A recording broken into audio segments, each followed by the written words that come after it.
Understanding the default mode network DMN. The DMN is a network of brain regions that is highly active during rest or when the mind is engaged in self-referential thought, daydreaming, or recalling memories.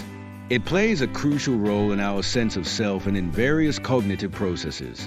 Abnormal DMN activity has been linked to conditions such as depression, anxiety, and other neuropsychiatric disorders. Ultrasound neuromodulation and the DMN-J Sanguinetti's research focuses on the application of low-intensity focused ultrasound LIFU as a non-invasive neuromodulation tool to alter activity within the DMN. Unlike more conventional methods such as transcranial magnetic stimulation, ultrasound has the advantage of penetrating deep into brain tissue with high spatial precision, making it a promising modality for targeting specific neural networks. Key aspects of the work: targeted stimulation. Sanguinetti's work involves directing focused ultrasound pulses to key nodes within the DMN, such as areas in the medial prefrontal cortex and posterior cingulate cortex. By adjusting parameters like intensity, frequency, and pulse duration, researchers can either upregulate or downregulate neural activity in these regions. Modulation of neural activity. The premise is that ultrasound energy can transiently modulate the excitability of neurons without causing tissue damage.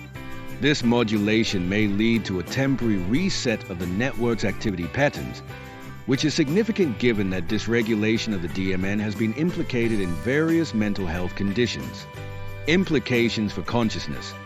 Since the DMN is closely tied to our sense of self and internal thought processes, the ability to modulate it suggests that ultrasound neuromodulation could alter aspects of conscious experience.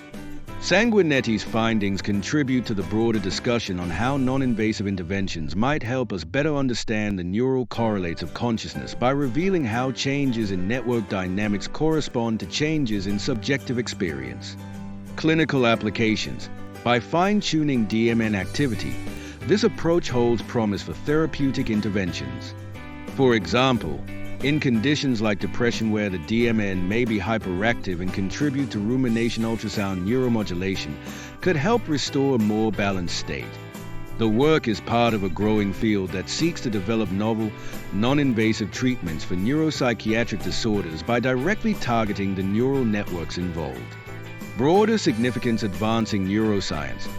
Sanguinetti's work exemplifies how modern neuromodulation techniques can provide new insights into the brain's functional architecture, particularly how large-scale networks like the DMN contribute to our conscious experience. Non-invasive therapeutics.